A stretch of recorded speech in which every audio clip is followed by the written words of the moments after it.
શીખી ગયા છીએ, પ્રશ્નોના જવાબ શીખી ગયા છીએ।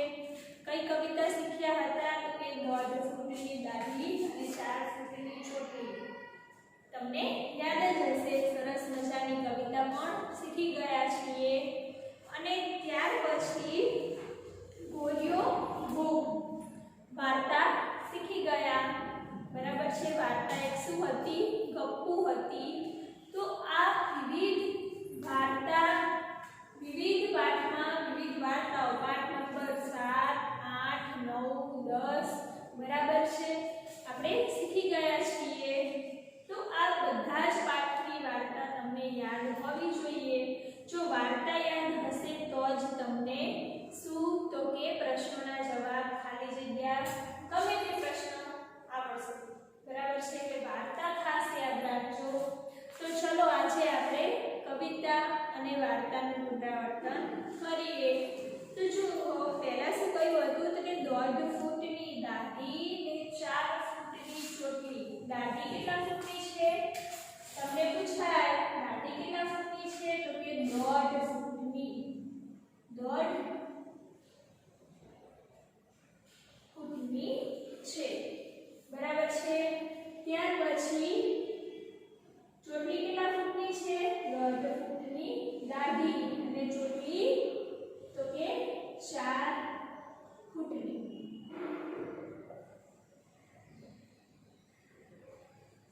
4 ફૂટની ચોટલી છે। ગધા ઉપર બેસે ડોસો, માથે મૂકી પોટલી। જો ડોસો એટલે કે આપણે ગળા વૃદ્ધ માણસ, બરાબર છે। દાદાને આપણે પહેલાના જમાનામાં શું કહેતા હતા? ડોસા, બરાબર છે। એટલે ડોસો કીધો છે અહીંયા। એટલે જુઓ, ગધા ઉપર બેસે ડોસો, માથે મૂકી પોટલી। શેના ઉપર બેઠા છે તો કે ગધેડા ઉપર, અને માથે શું મૂકેલું છે? પોટલી મૂકેલી છે। ઠસ ઠસ જાય, ફસ ફસ થાય। કેવી રીતે જાય છે ગધેડો તો કે ઠસ ઠસ જાય છે। ચોટલીના ઝૂલામાં બેસી પંખી ગીતો ગાય। જો તમને પૂછાય કે ચોટલીના ઝૂલામાં કોણ બેઠું છે તો કે પંખીઓ બેઠા છે, અને શું કરે છે તો કે ગીતો ગાય છે। ચોટલી ઉડે ફર ફર, દાઢી ઉડે સર સર। જો ચોટલી કઈ રીતે ઉડે છે તો કે ફર ફર, દાઢી સર સર ઉડે છે। ગધાની પૂંછડી લાંબી લશ, કાઢે ધ્રુજે થર ઠસ। જો ગધેડાની પૂંછડી કેવી છે? લાંબી લશ, બરાબર છે। અને દાઢે એટલે કે ઠંડી, દાઢ એટલે કે ઠંડીમાં આપણને શું થાય? ધ્રુજારી થાય, બરાબર છે। એટલે કે દાઢે ધ્રુજે થર ઠસ। કોણે લખી છે આ કવિતા? રમણલાલ સોની, યાદ રાખજો, બરાબર છે। હવે જુઓ, તમને એના આધારે પ્રશ્નોના જવાબ પૂછાઈ શકે છે। ડોસાની દાઢી કેટલા ફૂટની છે તો કે ડોસાની દાઢી 1.5 ફૂટની છે। ડોસાની ચોટલી કેટલા ફૂટની છે તો કે ડોસાની ચોટલી 4 ફૂટની છે। ડોસો સાની ઉપર બેઠો છે? તમે આગળ કીધું એ પ્રમાણે કે ડોસો ગધેડાની ઉપર બેઠો છે। ત્યાર પછી તમને એવું પૂછાય કે ડોસાએ માથા પર શું મૂક્યું છે તો કે ડોસાએ માથા પર પોટલી મૂકી છે।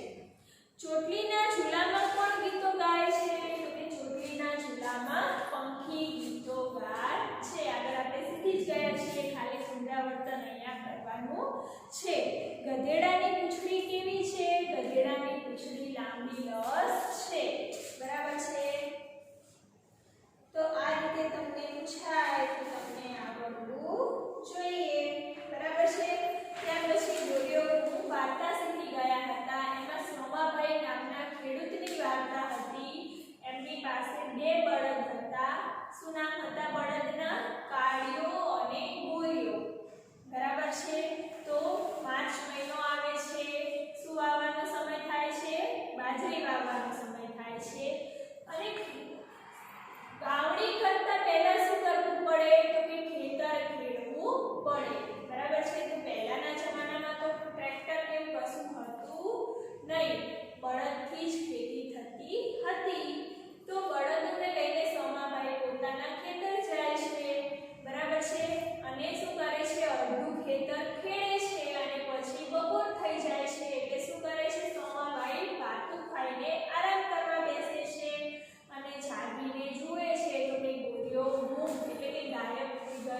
હોય છે. બરાબર છે. આપણે સરસ મજાની વાર્તા આગળ શીખી ગયા છીએ. શું છે વાર્તા? એ ગપ્પુ છે, ગોરીઓ ગુમ થઈ જાય છે. બરાબર છે. ત્યાર પછી શું થાય છે? તો કે બાજરી ઉગીને મોટી થાય છે. કયા કયા સ્ટેપ બાજરી ઉગીને મોટી થાય એટલે એને શું કરવું પડે? તો કે એને માથે છોડ થાય, પછી ઊંબીઓ આવે. બરાબર છે. પછી પાકી થાય, પછી શું થાય? એને શું કરવી પડે? લણવી પડે. પછી શું કરવી પડે? એને છોડવી પડે. બરાબર છે. વિવિધ આપણે સ્ટેપ એટલે કે કઈ રીતે બાજરી ઉગે છે એ બધું જ આપણે આ વાર્તામાં શીખવા મળ્યું હતું. તો સ્ટેપ બાય સ્ટેપ તમને આ વસ્તુ આવડવી જોઈએ. બરાબર છે. તો એના આધારે તમને પ્રશ્નો કે ખાલી જગ્યા કે ખરા ખોટા પૂછાય તો તમને આવડવા જોઈએ. ચલો, તમને એવું પૂછાય કે સોમાભાઈ પાસે ખાલી જગ્યા બળદ હતા, તો કેટલા બળદ હતા સોમાભાઈ પાસે? 2 બળદ હતા. સોમાભાઈ ખાલી જગ્યા ખાઈને આરામ કરવા સૂતા, તો સોમાભાઈ પાતું ખાઈને આરામ કરવા સૂતા. સોમાભાઈ ખાલી જગ્યા જોઈને હરખાય, તો શું આવશે? બાજરી. કેમ કે એમના ખેતરમાં છે ખૂબ જ સરસ મજાની બાજરી ઉગી હતી એટલે સોમાભાઈ છે બાજરી જોઈને ખૂબ જ હરખાય. ત્યાર પછી ઘરના બીજા સભ્યો પણ ખાલી જગ્યાની ચિંતા કરતા હતા, તો કે ગોરિયાની. બરાબર છે. કોણ હતું એમના ઘરમાં? તો કે એમની પત્ની રેવા બહેન અને દીકરી સપના. ખાસ નામ યાદ રાખજો. સૌની થાળીમાં ખાલી જગ્યાએ રોટલો મૂક્યો, તો કોણે રોટલો મૂક્યો હતો સૌની થાળીમાં? રેવા બહેને. ત્યાર પછી સોમાભાઈની દીકરીનું નામ ખાલી જગ્યા હતું, તો સપના. બરાબર છે. ખાસ યાદ રાખજો. પુનરાવર્તન આપણે કરીએ છીએ એટલે હું તમને લખીને બતાવતી નથી. આગળ તમે શીખી જ ગયા છો. ત્યાર પછી પ્રશ્નોના જવાબ પૂછાય કે સોમાભાઈ પાસેના બળદોના નામ શું હતા? તો તમે કઈ રીતે લખી શકો કે સોમાભાઈ પાસેના બળદોના નામ કાળિયો અને ગોરિયો હતા. બરાબર છે. અથવા તમે એવું પણ લખી શકો છો કે સોમાભાઈના 2 બળદોના નામ કાળિયો અને ગોરિયો હતા. ત્યાર પછી સોમાભાઈએ જાગીને શું જોયું? તો તમે શું લખી શકો આમાં કે સોમાભાઈએ જાગીને જોયું તો 2 બળદમાંથી 1 બળદ ગાયબ હતો. બરાબર છે. ત્યાર પછી તમને એવું પૂછાય કે કયા મહિનામાં બાજરી વાવવી પડે? તો કયાની જગ્યાએ તમારે શું લખવાનું છે? ખાલી માર્ચ. માર્ચ મહિનામાં બાજરી વાવવી પડે.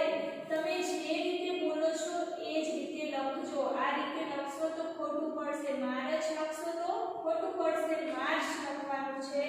આગળ આપણે ભાષા જ્ઞાનમાં શીખી ગયા છીએ. બરાબર છે. વાવણી કરતા પહેલા શું કરવું પડે?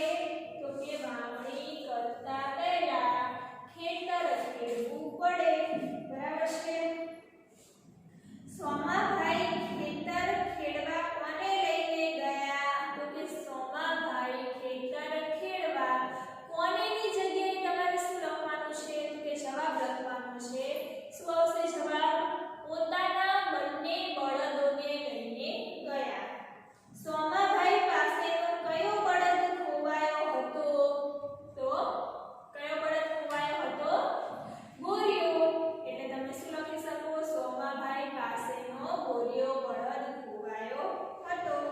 સોમાભાઈને શું વિચાર આવતા હતા? તો સોમાભાઈને ગોરિયાના વિચાર આવતા હતા કે ગોરિયો ક્યાં હશે અને શું કરતો હશે. બરાબર છે. આ રીતે તમારે એક એક અક્ષર સરસ રીતે તમારે સાચો લખવાનો છે. ત્યાર પછી તમને એવું પૂછાય કે રોટલા કેવા હતા? તો શું લખી શકો તમે? રોટલા મોટા મોટા અને ગરમા ગરમ હતા. સરસ મજાના ગરમા ગરમ અને મોટા મોટા હતા. સપનાને શું ભાવે? તો સપનાને રોટલાની પોપટી. શું લખવાનું છે તમારે? આ રીતે લખવાનું છે. રોટલાની પોપટી બહુ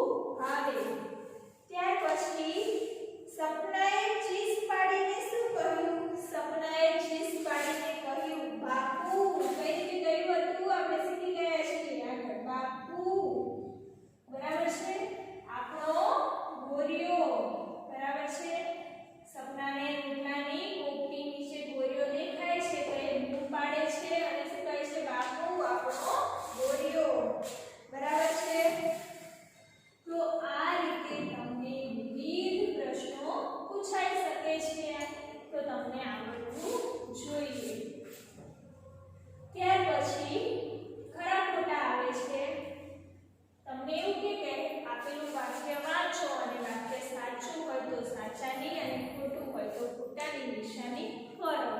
તો વ્યવસ્થિત રીતે વાક્ય વાંચવાનું છે, સમજવાનું છે અને પછી સાચું કે ખોટું કરવાનું છે. ચલો ત્યાર પછી તમને પહેલા નંબરનું અહીંયા વાક્ય આપ્યું છે, ફાળિયો બળદ ખોવાયો હતો. સાચું કે ખોટું? તો કે ખોટું, કેમ કે ગોરીઓ બળદ ખોવાયો હતો, ફાળિયો બળદ ખોવાયો નહોતો. બીજા નંબરનું પૂછાય, સૌની થાળીમાં રેવા બહેને રોટલો મૂક્યો. તો કે સાચું. ત્યાર પછી તમને એવું પૂછાય કે સોમાભાઈની દીકરીનું નામ મેઘના હતું. તો કે ખોટું. શું હતું? મેઘના નહોતું, સપના હતું. ત્યાર પછી સપનાને શીરો બહુ ભાવે. સાચું કે ખોટું?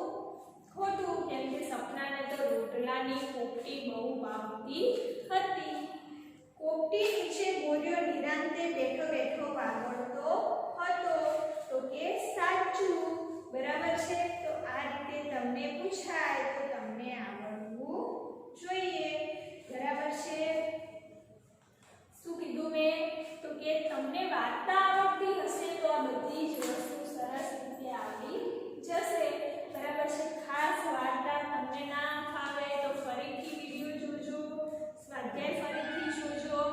બરાબર છે. સ્વાધ્યાય જોઈને મેં જે રીતે તમને લખાવ્યું છે બોર્ડમાં, તમારી નોટબુકમાં એક વખત લખી નાખજો તો તમને કોઈ જાત